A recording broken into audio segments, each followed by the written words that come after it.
মনসা রোগী অ্যাম্বুলেন্সের মধ্যে খুব ইমার্জেন্সি। আমার কিন্তু এই রেসার বহুত নিয়ম কারণ আছে, আমি একটা প্রফেশনাল মাপের রেসার। ওই শেষ পর্যন্ত কিন্তু সবাই জাতি হবে, ওই মাস পরেতে ঘুরে চলে আসা তা হবে না। জায়গা বনতে থেকে দাঁড় ছুঁয়ে কিটা ফার্স্ট কিটা সেকেন্ড নির্ধারণ করে থেকে দৌলতিয়া পর্যন্ত আসে যে ফার্স্ট হবে সে পাবে। আমি রাজি আছি, কিন্তু ওই ছোটখাটো পুরস্কারের ভিতরে আমি নেই। সাথে আরো ইলিশ। लेकिन एक सेकंड আসি তো। ইলিশের বিল দিতে হবে, ট্যাঙ্কি ফুল হবে সাথে। যদি রাজি থাকিস তাহলে রকের ঘোড়ার সাথে লাগা লাগা।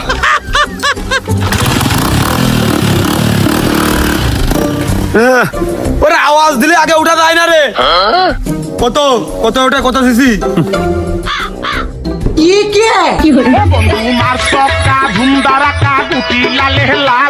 কোনো হিসেব নেই, কত উঠবে ও আমি জানি না, তবে উঠবে। এই ইঞ্জিন গ্রোভার তো হয়তো 80, আর ইঞ্জিন গ্রোভার পরে 1700 1800 কত কি। ওই একটা গল্প শোনায় কয়দিন আগে, ওই ফরিদপুরের আগ যেটা উচ্চ বিট না, এই বিটটা মারিয়ে দিয়েছে, ব্রেক করতে মনে নেই, উড়ে চলে গেছে। খানিক পার পড়ে যে চালিয়ে যাচ্ছি যে 50 পার হবো টোল দিয়ে, সে তো খুঁজে পাচ্ছি না। ও মা, পরে দেখি তো আমি উড়ে সেতু পার হয়েছে, এই পাশেই পড়েছি। তাহলে গতি কত ছিল? তালি বাড়া থাক, আমি আর যাচ্ছি না। আমার কোনো 150 সিসির গাড়ি 2022 ক্রস করিল।